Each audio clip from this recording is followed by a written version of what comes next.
නව life බොයි olive විෂබීෂ වලින් 100%කින් වැඩි ආරක්ෂාවක්. ලයිෆ් බොයි ආරක්ෂාවෙන් නොපියව ඉදිරියට. කොරෝනා වෛරසය පැතිරීම වළක්වන්න සබන් යොදා දෑත් සෝදන්න.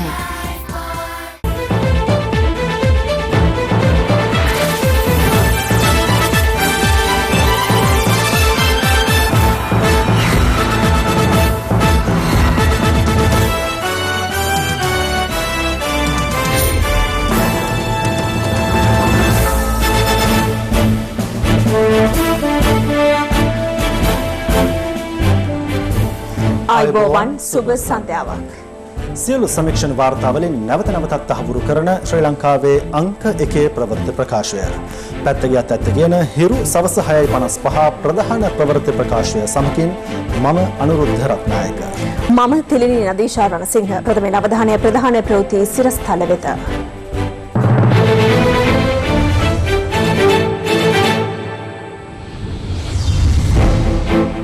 අද තවත් කොවිඩ්-19 ආසාදිතයින් 15ක් සමස්ත ආසාදිතයින් 435ක් දක්වා ඉහළට.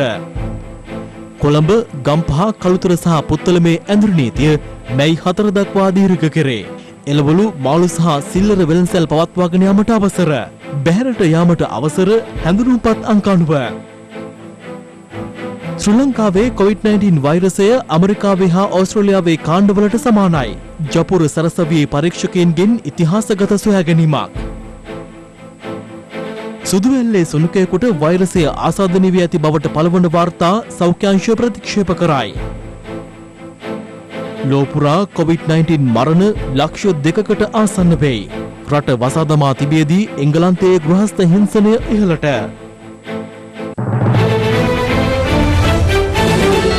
එදිනෙදා ඔබේ මුළු සිරුරටම රැකවරණයක්. ස්වදේශී කොම්බ සබන්. කොළඹ ගම්පහ කළුතර සහ පුත්තලම දිස්ත්‍රික්කවල පනවා ඇති ඇඳුරු නීතිය මේ මාස 4 සඳුදා අලුයම 5 දක්වා ක්‍රියාත්මකව පවතින බව ජනාධිපති මාධ්‍යාංශ නිවේදනයක් නිකුත් කරමින් පවසනවා. එමෙන්ම සෙසු සියලු දිස්ත්‍රික්කවල ඇඳුරු නීතිය අප්‍රේල් මාස 27 සඳුදා අලුයම 5ට ඉවත් කොට රාත්‍රී 8ට යලි පනවනු ලබන බව අදාළ නිවේදනයේ සඳහන්. එමෙන්ම අත්‍යවශ්‍ය සේවාවන් සඳහා පමණක් නිවසින් බැහැරව යාමට අවසර හිමි වනුයේ ජාතික හැඳුනුම්පතේ අවසාන අංකය පදනම් කරගනිමින් පමණක් බවටද එම නිවේදනයේ වැඩිදුරටත් සඳහන්. දවසේ පුවත. කොළඹ ගම්පහ කළුතර සහ පුත්තලම හැර සෙසු සියලු දිස්ත්‍රික්කවල මැයි පළමු වනදා දක්වා ඇඳුරු නීතිය ක්‍රියාත්මක වනුයේ රාත්‍රී 8 සිට පසුදා අලුයම 5 දක්වා පමණක් වන බවට ජනාධිපති මාධ්‍යාංශයෙන් නිකුත් කළ නිවේදනයේ සඳහන්. කොළඹ ගම්පහ කළුතර සහ පුත්තලම දිස්ත්‍රික්කවල රාජ්‍ය සහ පෞද්ගලික දයාංශයේ ආයතන මැයි 4 වනදා සිට විවෘත කොට පවත්වාගෙන යාමට හැකිවන පරිදි අදාළ නීති රීති ලිහිල් කරනු ලබන බවද එම නිවේදනයේ සඳහන්. දෙපාර්තමේන්තු සංස්ථා මණ්ඩල ආදී රාජ්‍ය ආයතන සේම පෞද්ගලික අංශයේ කර්මාන්ත ශාලා ගොඩනැගිලි ඉදිකිරීම් ව්‍යාපාර සේවා ස්ථාන එළවලු මාළු සහ සිල්ලර වෙළඳසැල් පවත්වාගෙන යාමට අදාළ නිවේදනය මගින් අවසර ලබා දී තිබෙනවා. කවරෙකු හෝ නිවසින් බැහැරට යා යුත්තේ ආහාර සහ ඖෂධ වැනි අත්‍යවශ්‍ය භාණ්ඩ හා ද්‍රව්‍ය මිලදී ගැනීමට පමණක් වන අතර එවැනි භාණ්ඩ මිලදී ගැනීමට තම ප්‍රදේශයේ පිහිටි පාගමනින් ගොස් ළඟා විය හැකි ආසන්නතම වෙළඳසැල පමණක් තෝරාගත යුතුයි. මෙම කාල සීමාව තුළදී අත්‍යවශ්‍ය කාර්යයන් සඳහා වුවද නිවසින් බැහැරව යාමට අවසර ලැබුණේ ජාතික හැඳුනුම්පතේ අවසාන අංකය පදනම් කර ගනිමින් බව අදාළ නිවේදනයේ සඳහන්. ඒ අනුව සඳුදා දිනවල බැහැරට යාමට හැකිවන්නේ ජාතික හැඳුනුම්පතේ අවසාන අංකය ලෙස අංක 1 හෝ අංක 2 ඇති අයට පමණක් වන අතර සතියේ ඉතිරි දිනවල නිවසින් බැහැරට යාමට ඉඩ ලැබෙන්නේ මේ ආකාරයෙන්. ඒ අනුව අඟහරුවාදා දිනේ හැඳුනුම්පතේ අවසාන අංක ලෙස අංක 3 හෝ 4 ඇති පුද්ගලයන්ටත් බදාදා දිනේ නිවසින් බැහැරව යාමට හැකිවන්නේ හැඳුනුම්පතේ අවසාන අංක ලෙස අංක 5 හෝ අංක 6 ඇති පුද්ගලයන්ටත් පමණයි. බ්‍රහස්පතින්දා දිනේ හැඳුනුම්පතේ අවසාන අංක ලෙස අංක 7 හෝ 8 ඇති පුද්ගලයන්ටත් සිකුරාදා දිනේ හැඳුනුම්පතේ අවසාන අංක ලෙස අංක 9 හෝ 0 ඇති පුද්ගලයන්ටත් නිවසින් බැහැරට යාමට අවස්ථාව හිමි වෙනවා. ඇඳුරු නීතිය ලිහිල් කර ඇති දිස්ත්‍රික්කයක යම් ප්‍රදේශයක් හෝ ගම්මානයක් හෝ අවදානම් කලාපයක් ලෙස හඳුනාගතහොත් එම ප්‍රදේශවලට සීමා වන පරිදි දවස පුරා ඇඳුරු නීතිය පැනවීමට ඉඩ ඇති අතර කිසියම් ප්‍රදේශයක් හුදකලා ප්‍රදේශයක් ලෙස නම් කර ඇතනම් කවරෙකුට හෝ ඊට ඇතුළු වීම සහ ඉන් පිටව යාම සම්පූර්ණයෙන් තහනම්. දවසේ පුවත.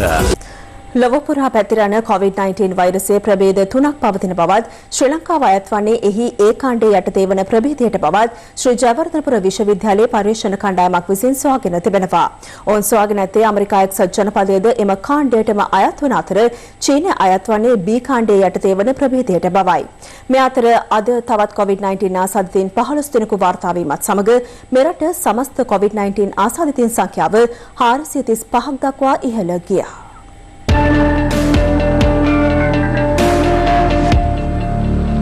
COVID-19 ආසාදිත බවට ඊයේ පස්වරු වන විට හඳුනාගැනුණු රෝගීන් 49 දෙනාට අමතරව ඊයේ රාත්‍රියේ වන විට තවත් රෝගීන් 30 දෙනෙකු වාර්තා වුණා. ඒ අනුව ඊයේ දින තුල වාර්තා වූ COVID-19 රෝගීන් සංඛ්‍යාව 52ක් දක්වා ඉහළ ගියා.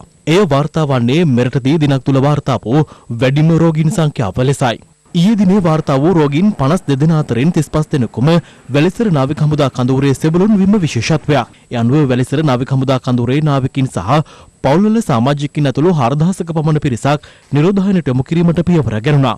වැලිසර නාවික හමුදා කඳවුරේ පිරිසක් මේ දිනවල නිවාඩු ලබා නිවෙසට ගොස් සිටින අතර ඔවුන් යලි කඳවුර වෙත ගෙනවාගෙන තිබෙනවා.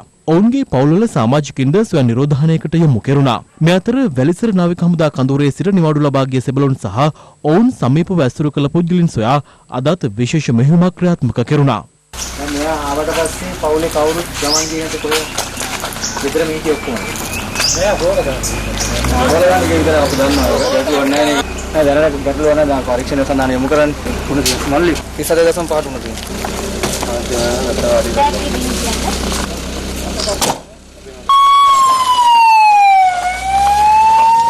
अब वाला पोता लोग सेवा කරපෙක් කෙනෙක් නේ අලිසර කැම්ප් එකේ ඇවිල්ලා ඉවරලා අසනීපුනේ එයාගේ වැරදි නෙමෙයිනේ අම්මා අඬන්න දෙන්නේ නැහැ අපි තාම දන්නේ නැහැ රෝගේ වැළඳිලාද කියලා නේද අපි යවන්නේ පරීක්ෂාවට බය වෙන්න එපා අම්මා ඈ මේ අතර වැලිසර නාවික හමුදා කඳවුරේ සෙබළුන් පිරිසක් නිවෙස් කරා රැගෙන මින් සිටි බස් රථයක් පසුගිය 22 වෙනිදා තංගල්ල මධ්‍යම බස් නැවතුම් පොළට පැමිණ තිබෙනවා. ඒ අතරතුර බස් රථයේ සිටි සෙබළෙක් තංගල්ල මධ්‍යම බස් නැවතුම් පොළේ දුරකථන අලුත් වැඩියා කරන වෙළඳසැල් දෙකකට ගොස් තිබූ අතර ඔහුට COVID-19 ආසාදිත බවට තහවුරු වී ඇතැයි සෞඛ්‍ය අංශය සඳහන් කළා.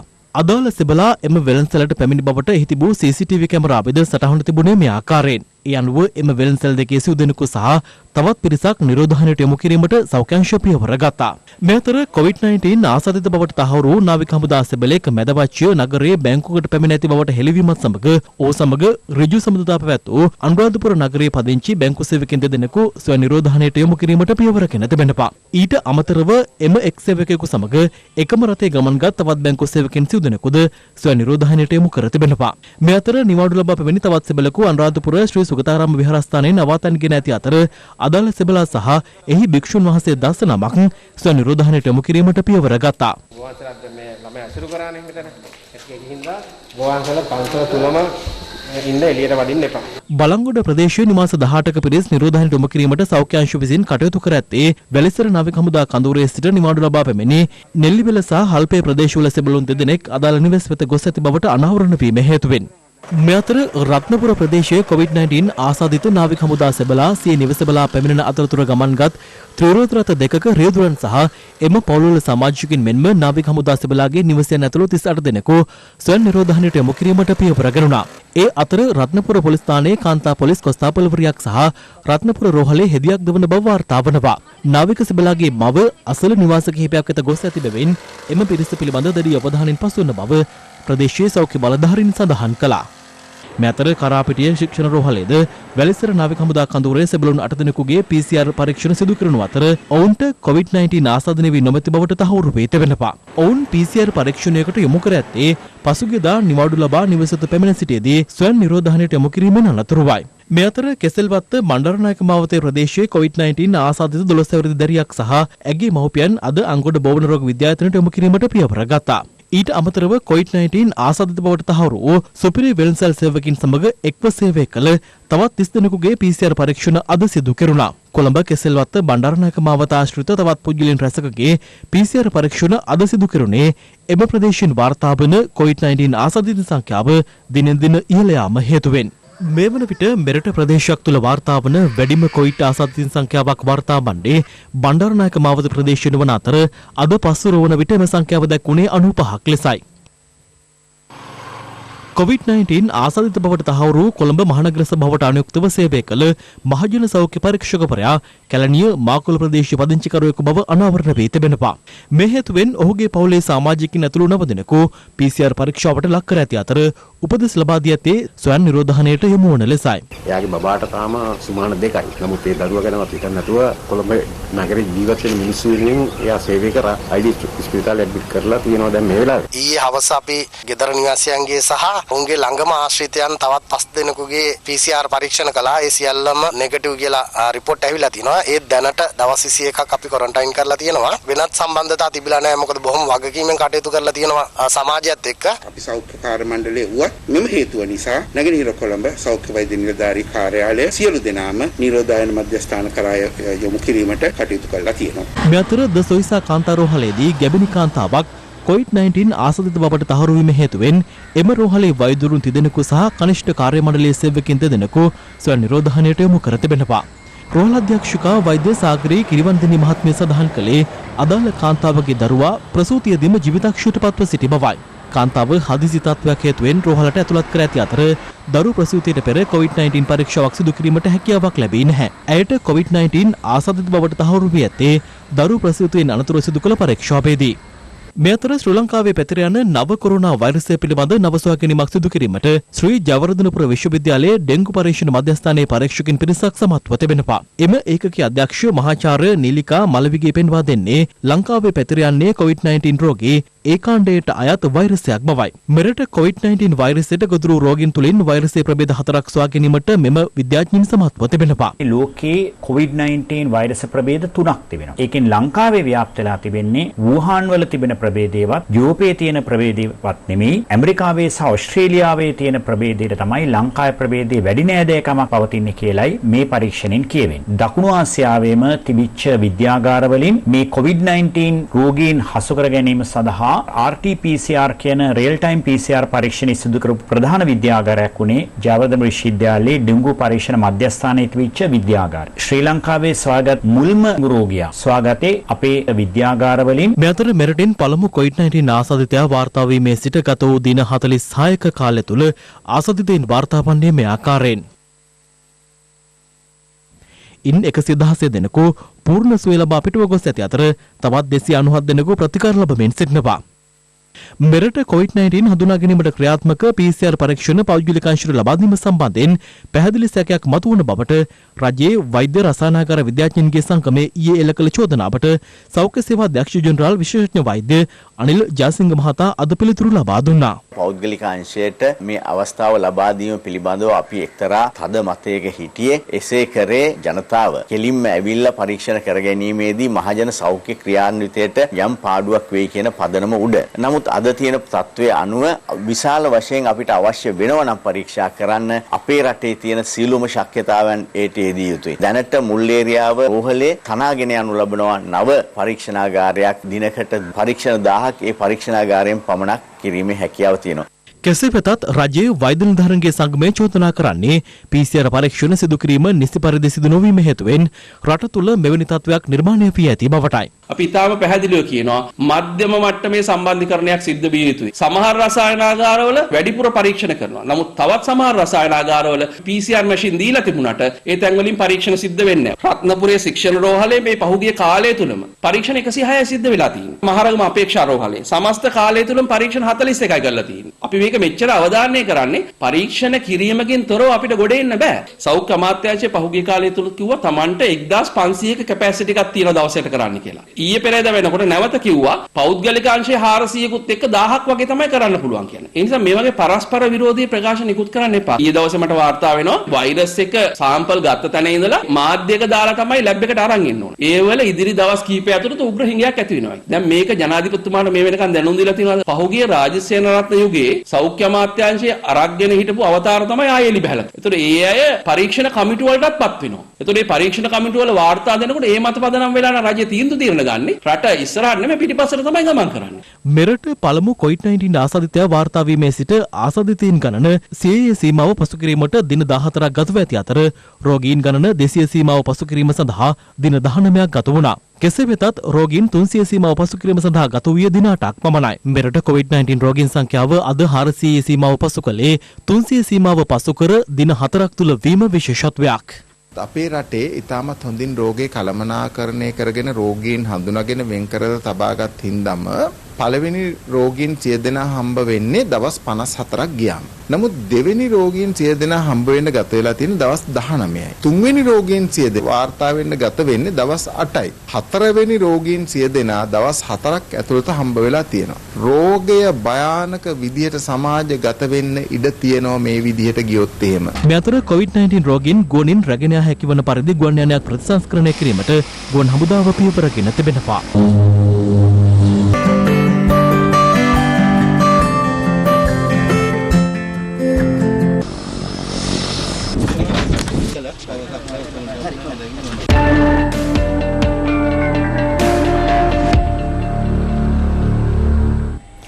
දිවයින පුරා ඉන්ද්‍රිය නීතිය ක්‍රියාත්මක කිරීමෙන් අනතුරුව එය උල්ලංඝනය කළ පුද්ගලයන් 37000කට අධික පිරිසක් පොලිසිය අත්අඩංගුවට ගෙන තිබෙනවා.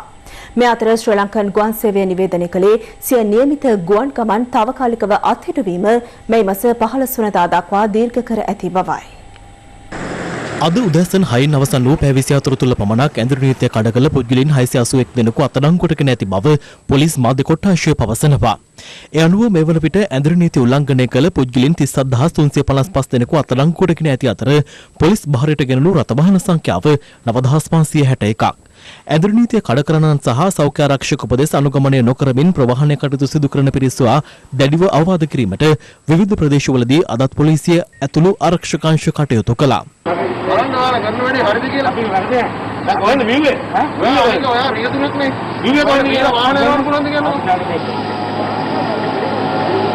මේ අතර පිළියන්දල බෝකුන්දර ප්‍රදේශයේදී ඉන්ද්‍රිය නීති බලපත්‍ර නොමැතිව මෝටර රථයකින් ගමන් කරමින් සිටි පිරිසක් පරීක්ෂා කිරීමේදී එහි රිදුරා පොලිසිය රාජකාරියට බලපෑම් කළේ මේ ආකාරයෙන්. මේවාගේ විස්තරේ මුකුත් නැහැ. 4 දිනක් මයිලා කර්ෆියු පාස් එකකුත් මුකුත් නැහැ. ඒ නිසා මේ පිළියන්දල පොලිසියට බාර දෙනවා. අනේ යන්න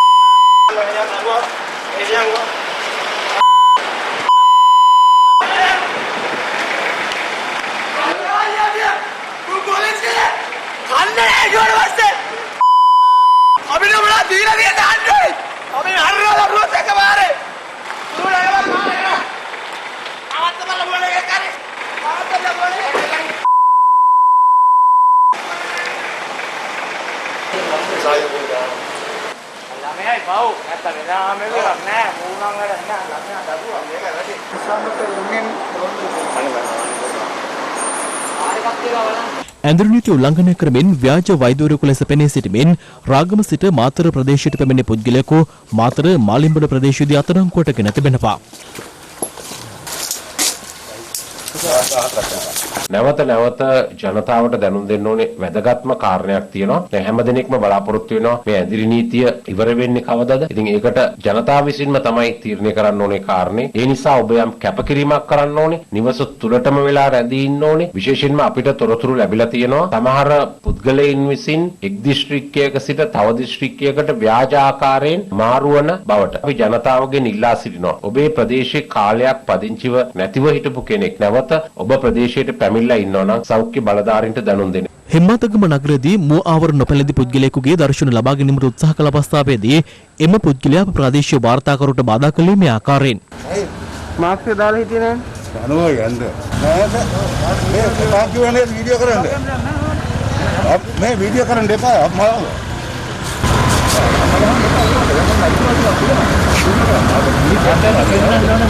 ඔබතුමා මාස්ක් දාගෙන හිටියේ නෑනේ මේ කැමරා කරනකොට ඔබතුමා මාස්ක් එක දාන්න ගත්තේ අපි කියන්නේ මේ අනික් මිනිස්සුන්ගේ ආරක්ෂාවට ඔබතුමා මාස්ක් දාන්න නැතුවනේ කතා කරන්නේ දැන් මානවද අනිත් පැත්තේ දාගෙන ඉන්නේ ඔව් දැන් එකක් ගන්න ඕනේ එකම දාගෙන ඉන්න බෑනේ ගොඩක් මාධ්‍යෙන් දැනුවත් කරනකොට සෞඛ්‍ය ආරක්ෂා වෙන්න කියලා බෑග් එක දාගෙන ගිහලා හරියන්නේ නැහැ කොළඹ සුරාබදු විශේෂ මෙහෙයුම් ඒකකයේ විසින් කෙරවලපිටිය කසලකන්ද පාමුල මහා පරිමාණව ක්‍රියාත්මක කරමින් තිබූ නීති විරෝධී මත්පැන් නිෂ්පාදනාකාරයක් වටලීමට ඊයේ පියවර ගත්තා.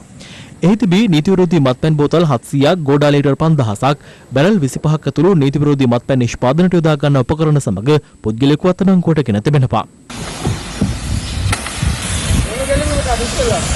මේ අතර මොරටුව, තෙලවල, උතුර සහ දකුණු ග්‍රාම සේවා වසම්වල ජනතාවට රුපියල් 5000 දීමනාව ලබා දීම ක්‍රියාත්මක කරනු අතර විශාල පිරිසක් පැමිණ සිටීම හේතුවෙන් එය නිසි පරිදි ක්‍රියාත්මක නොවූ බව ජනතාව චෝදනා කළා.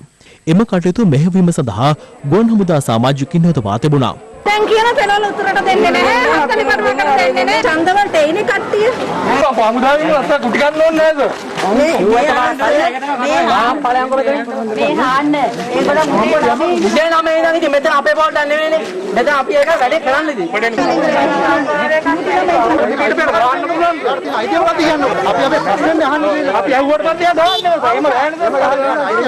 පවතින තත්ත්වය හමුවේ පීඩාවටපත් මහරගම නගර සභා බල ප්‍රදේශීය ජනතාවට සහන සැලසීම සඳහා පොදු අරමුදලෙන් වෙන් කරන ලද රුපියල් 75ක මුදල් නිසි ක්‍රමවේදයකට අනුමත කර ගැනීමට ලේකම්වරයා අසමත් වූ බවට නාගරික මන්ත්‍රීවරයෙකු චෝදනා කිරීමත් සමග ඊයේ පැවති මාසික මහසභා රැස්වීම උණුසුම් මුහුණුවරක් ගත්තා.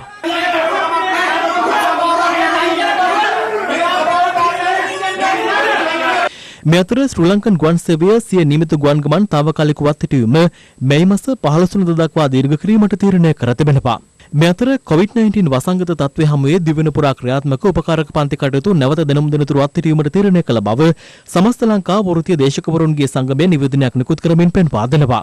COVID-19 වෛරසය ආසාදනය වූ පිළියන්දල මත්ස්‍ය වෙළෙන්දා පැමිණීම හේතුවෙන් වසා දැමුණු පෑලියගොඩ මත්ස්‍ය වෙළෙඳ සංකීර්ණය දින 3කට පසු අද යලි විවෘත කෙරුණා. කෙසේ වෙතත් අද දිනේදී වෙළෙන්දන්ගේ මෙන්ම පාරිභෝගිකයින්ගේ පැමිණීමද යම් අඩුවක් පැවති අතර ක්‍රියාත්මක කෙරුණේද තොග වෙළඳාම පමණයි. මෙහිදී සෞඛ්‍ය උපදෙස් නොතකෝ පුද්ගලයින්ට පොලිසිය අවවාද කරන ආකාරයද දක්නට ලැබුණා.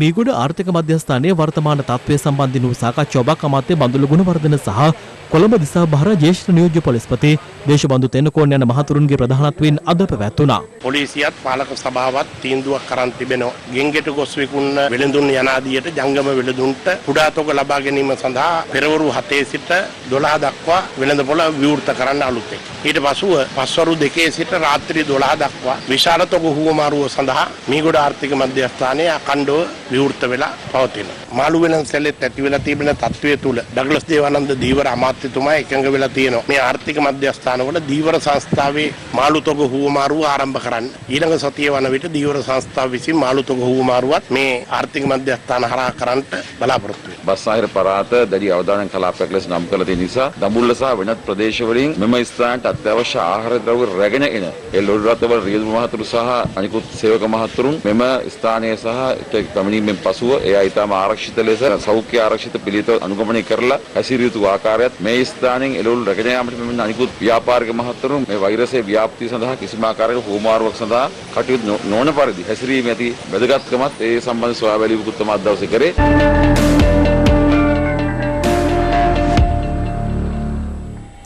ජයල සුදුවැල්ල ප්‍රදේශයේ සුනකයෙකුට COVID-19 වෛරසය ආසාදනය වී ඇති බවට පළවන වාර්තා අසත්‍ය බව සෞඛ්‍ය අංශ පවසනවා. එම අංශ අවධාරණය කරන්නේ සතුන්ට COVID-19 වෛරසය ආසාදනය වී ඇත් යන පරීක්ෂා කිරීම සඳහා අවශ්‍ය උපකරණද මෙරට තුළ නොමැති බවයි. රටපුරා COVID-19 වෛරසය ව්‍යාප්ත වීමත් සමග මෙවන විට ජයල ප්‍රදේශයෙන් COVID-19 ආසාදිතයන් 15ක් සොයාගෙන අතර ඉන් ආසාදිතයන් 9 දෙනෙකු වාර්තා වූයේ ජයල සුදුවැල්ල ප්‍රදේශයෙන්. එම ප්‍රදේශයේ සුළුකයෙකුට COVID-19 ආසාදනය වී ඇති බවට වූ පුවතක් අද සමාජ මාධ්‍යයේ සංසරණය වුණා. කෙසේ වෙතත් එම පුවත පිළිබඳව අප අදාළ බලධාරීන්ගෙන් විමසීමක් කළා. දැන් ලෝකෙම එක සිද්ධියයි වාර්තා වෙලා තියෙන්නේ බල්ලකුයි වෛරස් එක හඳුනාගෙන තියෙනවා. දැන් මේක කොහොමදවත් වෙන්න බැරි නිසා ඒක අපි පරීක්ෂා කිරීමකට යන්න අවශ්‍යතාවයක් තිබෙන්නේ නැහැ. මේ දවස්වල වසංගතාකාරයෙන් පැතිරලා යන බල්ලෝ අතර රෝගයක් ඩිස්ටෙම්පර් කියන රෝගය. ඒකෙදි කැස්සර් සහ නියුමෝනියා ওই ලක්ෂණ ඔක්කොම පෙන්වනවා. ඒක නිසා මේ ප්‍රවෘත්තිය සම්පූර්ණ අසත්‍යයි. තමන්ගේ සතුන් ගැන අනවශ්‍ය බලයක් බීතිකාවක් ඇති කරගන්න එපා. ලංකාවේ සතුන්ට කොරෝනා පැතිරලා තියෙනවා කියලා.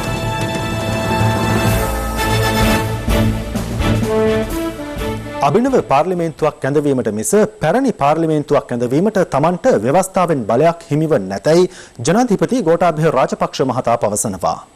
ජනාධිපතිවරයා මේ බව අවධාරණය කළේ අස්කිරි මල්වතු අනුනාහිමිවරු ඇතුළු ත්‍රෛනිකායක මහා සංඝරත්නය සමග පැවති සාකච්ඡාවේදී. 19 වෙනි සංශෝධනයට පස්සේ මැතිවරණ කොමිෂන් සභාවට විශාල බලතල තිබෙනවා. ඒ අයගේ වගකීම මේ මැතිවරණය පැවැත්වීම. ඒ අය වැරදීමක් කළා මැතිවරණය දිනයක් නැතිව කල් තැබීමේ අවස්ථාවේදී ගලේකම්තුමාට එවපු ලිපියක ඒ අය දැනුම් දීලා තිබුණා මට ශ්‍රේෂ්ඨාධිකරණයෙන් අහන්න කියලා. එහෙම අහන්න කිසිම අවශ්‍යතාවයක් නැහැ. ව්‍යවස්ථාවේ පැහැදිලිවම තියෙනවා කරන්න ඕන දේවල්. මම හිතන්නේ ඒක ඒගොල්ලෝ තීරුම් අරගෙන නැවත රැස් වෙලා දිනයක් නියම කරා මට පාර්ලිමේන්තුව කැඳවන්න පුළුවන් වෙන්නේ නව පාර්ලිමේන්තුවක් පත් වෙලා තිබුණොත් විතරයි. පරණ පාර්ලිමේන්තුවක් කැඳවීම පිළිබඳව කිසිම නීත්‍යානුකූල භාවයක් ව්‍යවස්ථාවේ මට නැහැ. මැතිවරණය තියන්න එපා මේ කොරෝනා ප්‍රශ්නය නිසා කියලා ඒ අයට අවශ්‍ය වුණේ ජූනි 2 වෙනිදාට පහුවට මේක කල් දාලා ව්‍යවස්ථාවේ අර්බුදයක් ඇති කරන්න පුළුවන්ද කියලා උසාවි ගෙනහිල්ලා අනවශ්‍ය තත්ත්වයකට මේ රටපත් කරා. අපිත් පිළිගන්නවා බොහොම අසීරු තත්ත්වයක් තියෙනවා. මේක මැතිවරණයක් තියන්න අවශ්‍යත් නැහැ. ඒක හින්දා වෙන්නේ නැති ජූනි 20 තෝරාගන්න ඇත්තේ මැතිවරණ කොමිෂන් සභාව. එදාට බැරි නම් ඊටත් පහුවෙලා මැතිවරණයක් තියලා නව පාර්ලිමේන්තුවක් තෝරාගත්තට පස්සේ අපිට පාර්ලිමේන්තුව කැඳවන්න පුළුවන්. මේක එච්චර ලොකු ප්‍රශ්නයක් නෙවෙයි. මේක ප්‍රශ්නයක් කරගෙන නැවතත් මේ රට අනවශ්‍ය තැනකට පත් කරන්නට බෙදුම්වාදී අන්තවාදී කොටස් සූදානම් වෙන බව පැහැදිලිව අපිට පේනවා. මේ මැතිවරණ කොමිෂන් සභාව පත් වෙන්නේ 19 වෙනි ආණ්ඩුක්‍රම ව්‍යවස්ථා සංශෝධනයෙන්. 19 වෙනි ආණ්ඩුක්‍රම ව්‍යවස්ථා සංශෝධනය ස්ථාපිත නීතියක් බවට පත් වෙන්න නම් කතානායකගේ අවසරය පරිදි ජනාධිපතිගේ අත්සන සහිත මා දන්නා පරිදි මහජනතාවගේ කැමැත්ත ඕන ඒකට. ඒක ගත්තේ නැත්නම් 19 වෙනි ආණ්ඩුක්‍රම ව්‍යවස්ථාව බල සම්පන්න වෙන්නේ නැහැ. නීතිය හැටියට 19 වෙනි ආණ්ඩුක්‍රම ව්‍යවස්ථාව නීති විරෝධී නම් මේ කරන හැම එකක්ම කරන්න බෑ. එහෙම වුණොත් මුකුත් කරන්න ඕනෙත් නැහැ. පාර්ලිමේන්තුව නැවත රැස් වෙන්නට අවශ්‍ය නැහැ. ඔතන විශාල කුමන්ත්‍රණයක් ක්‍රියාත්මක වෙනවා. මොකද්ද පාර්ලිමේන්තුව රැස් වෙලා කරන සැලැස්ම? ඒක මේ රටේ මහ ජනතාව තේරුම්ගෙන තියෙනවා. මේ ඇති වී තිබෙන අර්බුදය තුළ ඔබතුමාලා තියෙන ව්‍යවස්ථානුකූල බලතල ක්‍රියාත්මක කරන්න අපි මේ වසංගතයෙන් මිදෙමු. ඉන් පසු ඇතිවන අභියෝගවලට සාර්ථකව මුහුණ දෙන්න උත්සාහ කරමු. රටේ සාමාන්‍ය තත්ත්වයක් ක්‍රියාත්මක කරන අවස්ථාවේදී 225ක් මේක අතට අරගෙන වැඩ කටයුතු කළා. අද 225ම කාර්ය ඔබතුමා තනි අතට අරගෙන මේ කරන අපූර්ව ක්‍රියාව අපේ වාසනාවටමයි මේ උදා වී තිබෙන්නේ. මාසයක් මේ රට වහලා තිබුණත් බඩගින්නේ එක මිනිහෙක් මිය ගියා කියලා පුවත්පතකවත් අපි කොහෙවත් දැකලා නැහැ. COVID-19 ව්‍යාප්ත වීමත් සමග දැඩි දුෂ්කරතා මැද සරණක් අවැසිව සිටින අපේම ජනතාව වෙනුවෙන් ක්‍රියාත්මක රට වෙනුවෙන් හිරු සහන යාත්‍රා ක්‍රියාන්විතය මේ වන විට ගම්නගර සිසාරා සාර්ථකව ක්‍රියාත්මක වනවා. මේ අතර සහන යාත්‍රා ක්‍රියාන්විතයට සමගාමීව පොදු ස්ථාන විෂ බීජහරණය කිරීම සහ ආරක්ෂිත ඇඳුම් හා උපකරණ කට්ටල බෙදා දීම ඇතුළු වැඩසටහන් කිහිපයක් අදත් ක්‍රියාත්මක වුණා. රට වෙනුවෙන් හිරු සහන යාත්‍රා ක්‍රියාන්විතය LOLC සමග COVID-19 වෛරසය ව්‍යාප්ත වීමත් සමග දුෂ්කරතා රැසකට මුහුණ පා සිටින අපේම ජනතාවගේ සුවසහනය මුඛ්‍ය පරමාර්ථය කරගනිමින් ආරම්භී හිරු සහන යාත්‍රා ක්‍රියාන්විතය කොළඹ සහ කළුතර දිස්ත්‍රික්ක ආවරණය කරමින් අද ක්‍රියාත්මක වුණා. ගෙවී ගිය කාල පරිච්ඡේදවලදී අපේ රටට ඇතිවෙච්ච ස්වාභාවික විපත් හා වෙනත් දුෂ්කරතා අවස්ථාවන් වලදී හිරු මාධ්‍ය ජාලය මහත් වූ සේවාවන් සිද්ධ කළ බව අපිට මතකයි. මේ වන විටත් අපේ රටේ ජනතාව දැඩි දුෂ්කරතාවට පත් වෙන අවස්ථාවක්. එවැනි මොහොතක මේ කරන පරිත්‍යාගයන් පිළිබඳ අපි මගේ කොට සලකනවා. අපි ප්‍රාර්ථනා කරනවා හිරු ආයතනයට මේ සත්කාරයේ අනිත් අයටත් කරන්න වරම් ලැබෙන්න කියලා. මහා සංඝරත්නයේ වශයෙන් මම ඊ타මත්ම ප්‍රණාමය බැතිසිතින් පුද කරනවා. හිරු මාධ්‍ය ජාලය තුලින් මේ කරන උදාරතර මෙහෙවර පාරමිතාවක් හැටියට සඳහන් කරන්න පුළුවන්කම තිබෙනවා. ගම්වල අපේ සතර පේරුවේ දායකයන්තු නිතරම කියන දෙයක් තමයි අනේ හාමුදුරුවනේ හිරු මාධ්‍යයට කතා කරලවත් කියන්න කියලා. ඒ නිසා තමයි මේ වෙලාවේ අපි මේ පණිවිඩය දුන්නේ. ඉතාම ප්‍රශංසනීය සේවාවක් හැටියට තමයි මේක දකින්නේ. ඉතින් හිරු සහන යාත්‍රාව මේ ආකාරයෙන් මේ කරන සත්කාරය ගැන අපගේ ආදර ස්තුතිය අවංකව මේ මොහොතේ පුද කර සිටිනවා. වැටුණ මිනිසුන් නැගිටවන්නට අපමණව වෙහසක් දරනවා අපට සෙත දෙන තීබිහිරෝහට සුභාසිරි මම අද පතනවා. මේ අතර COVID-19 වෛරසය අවසාදනය වීමේ වැඩි අවධානමක් ඇති වැඩිහිටියන් ඉන් ආරක්ෂා කර ගැනීමේ අරමුණින් හිරුම අධිජාලය ආරම්භ කළ වැඩිහිටි නිවාස විෂපීජාරණය කිරීමේ වැඩසටහන අද කළුතර දිස්ත්‍රික්කයේ ක්‍රියාත්මක වුණා. ඒ අනුව කළුතර සහන වැඩිහිටි නිවාසය සහ මාපිය සෙවන වැඩිහිටි නිවාසය අද විෂපීජාරණය කෙරුණා. 077යි 30යි 35යි 930 අංකය ඇමතීමෙන් අවශ්‍යතාවය ඇති වැඩිහිටි නිවාසයන් වෙත මෙම සේවාව ලබාගත හැකියි.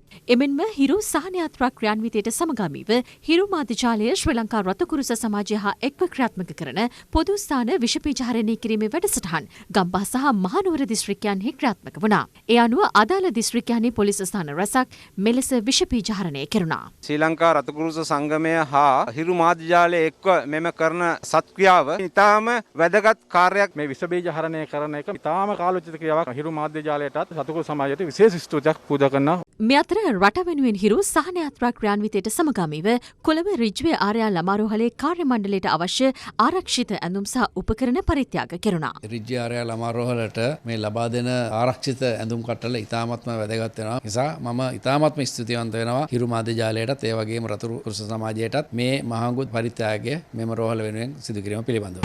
රට වෙනුවෙන් හිරු සහන යාත්‍රා ක්‍රියාන්විතය LOLC සමග හමුවේ රට තුළ පවතින තත්ත්වය සහ පාර්ලිමේන්තු මැතිවරණය සම්බන්ධයෙන් පක්ෂ විපක්ෂ දේශපාලනඥයින් අදහස් පළ කළා. අපි දන්නවා විශාල මුදලක් මේ වසංගතය පාලනය කරන්න අපේ රටට විදේශ රටවල් වලින් ලැබිලා තියෙනවා. දැන් මේ මුදල් පාලනය පිළිබඳව කවුද වග කියන්නේ? මේ පාර්ලිමේන්තුවේ කැඳවීමේ අවශ්‍යතාවය තියෙන්නේ මේ මුදල් පාලනය පිළිබඳව අපිට සාධාරණ සැකයක් ඇති වෙලා තියෙනවා. පාසල් අධියරින් අධියර විවෘත කරන්න අපි අධ්‍යාපන ඇමතිවරයා යෝජනාවක් කළා තියෙනවා කියලා අපි දැනගන්න ලැබුණා. මේක ඉතාම ඛේදනීය තත්ත්වයක්. විනයක් තියෙන හමුදාවේ සෙබළුන්ටත් රෝගය ආසාදනය වුණා නම් පාසල් දරුවෝ බේරගන්නේ කොහොමද? අවුක්‍යංශ අපේ 100% සහතිකයක් දෙනවා. එහෙම සහතිකයක් මතද ඩලස් සලාප්පේ මැතිතුමා එවැනි ප්‍රකාශයක් කළා තියෙන්නේ කියන එක ගැන අපිට අහන්න සිද්ධ වෙනවා. රංජන් රාමනායක හිටපු ඇමතිවරයා දෙවන වර උසාවියට ඉදිරිපත් කරපු අවස්ථාවේ සුමන්දිරන් මන්ත්‍රීවරයා මාධ්‍ය වෙත කරපු ප්‍රකාශය මේ රටේ ඇඳිරි නීතිය පවත්වාගෙන යාම නීති විරෝධී ජනතාවට ඒක අනුගත වෙන්න කියලා. සුමන්දිරන් මන්ත්‍රීතුමා දක්ෂ නීතිඥයෙක් ඒ වගේම දක්ෂ සටකපට දේශපාලකයෙක්. එතුමා කවදාවත් විවෘතව ඍජුව ප්‍රකාශ නිකුත් කරන කෙනෙක් නෙවෙයි. අධිකරණ භූමියෙන් එළියට ඇවිල්ලා මේ කරපු ප්‍රකාශය නීති හමුවට ගෙනාපු ඇඳිරි නීතිය කඩ කරපු කණ්ඩායම වෙනුවෙන් කරපු ප්‍රකාශයක් නෙවෙයි. මේ කියන්න හදන්නේ හැකි කෙනෙක් අවශ්‍ය කෙනෙක් ඉන්නවා නම් පොලිස් ඇඳිරි නීතිය කඩ කරාට කමක් නැහැ. අනික් කාරණාව තමයි මේ මැතිවරණ කොමිසම විශේෂයෙන්ම මහාචාර්ය හූල් කොතෙක් දුරට ස්වාධීනද නැද්ද කියන කාරණාව ගැන අපිට ඉතිහාසයේ ඉඳලම ප්‍රශ්න තියෙනවා. වර එක පාර්ලිමේන්තු මැතිවරණයක දින නියම කරාම මේ මැතිවරණේ පැවැත්වීමට විරුද්ධව ශ්‍රේෂ්ඨාධිකරණයට ගියපු කෙනෙක්. එහෙනම් එතුමා පැහැදිලිවම රටේ ජනතාවගේ අවශ්‍යතාවයට වඩා එක දේශපාලන න්‍යාය පත්‍රයක් ක්‍රියාත්මක කරනවා කියන කාරණාව අපිට පැහැදිලිව පේන්න තියෙනවා. ජනාධිපතිවරයා වග වෙන්නේ පාර්ලිමේන්තුවට. අපිට පේන්නේ නැහැ මේ ජනාධිපතිවරයා ව්‍යවස්ථාවට කිසි ගෞරවයක් දක්වනවා, ඒකට යටත්භාවයක් දක්වනවා, ඒකට වග වෙනවා කියලා. අපි කියන්නේ රජයට ව්‍යවස්ථාවට යටත්ව වැඩ කරන්න කියලා. ව්‍යවස්ථානුකූලව අවසාන තීන්දුව ගැනීමේ බලය තියෙන ශ්‍රේෂ්ඨාධිකරණයට නම් ශ්‍රේෂ්ඨාධිකරණයේ මතය විමසලා එන තීන්දුවකට ගරු කරන්න පුළුවන්. අපි නීතියානුකූලව තත්ත්වය පෙන්වලා දෙන්න අපේ නීතිඥවරුත් ඒ වගේම පාර්ලිමේන්තුවේ සියලු පක්ෂවල පක්ෂ නායකයනුත් යම් යම් තීන්දුව අරන් තියෙනවා. ඒ අනුව අපි බලමු ඉදිරියේදී මොකද වෙන්නේ කියලා. තිබුණු පාර්ලිමේන්තුව සහරාල්ලා ගහනකොට තිබිච්ච පාර්ලිමේන්තුව නම් අපි නැවත කැඳවනවට කැමති නැහැ. ඩෙන්ගු අසංගතයක් ඇවිල්ලා මිනිස්සු 1000ක් අමාරක් මැරෙද්දි බලාගෙන හිටපු පාර්ලිමේන්තුව නම් නැවත කැඳවනවට අපි කිසිසේත් කැමැත්තක් නැහැ. රටේ ආර්ථිකයේ බිඳුවට වැටෙනකම් බැංකු මංකොල්ලකරුවන්ට ඉඩ දීලා සද්ද නැතුව හිටපු පාර්ලිමේන්තුව නම් නැවත කැඳවනවට අපි කිසිසේත්ම කැමති නැහැ. ඌරා මඩ වලේ හිටියත් එකයි නාවලා ගොඩට ගත්තත් එකයි ඌරමයි. නැවත අලුත් පාර්ලිමේන්තුවක් කැඳවනවා ඇරෙන්න වෙන දෙයක් නොකළ යුතුයි කියන තැන අපි ඉන්නේ.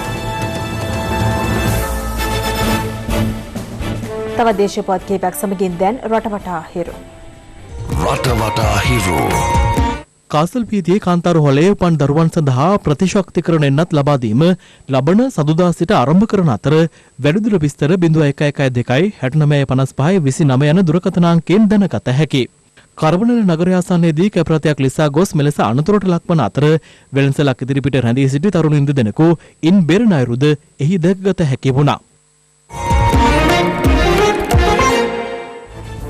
සමගින් සමුගන්නටයි මේ සූදානම. පැතක් නැතුව ඇත දර ගැනීමට ඔබගේ ජංගම දුරකථන ජාලය අනුමැතිය දිස්වන පරිදි හිරු ප්‍රවෘත්ති SMS සේවාව සක්‍රිය කරගන්න. යළිත් හමුවෙමු රාත්‍රියේ 9:55ට. ආයුබෝවන්.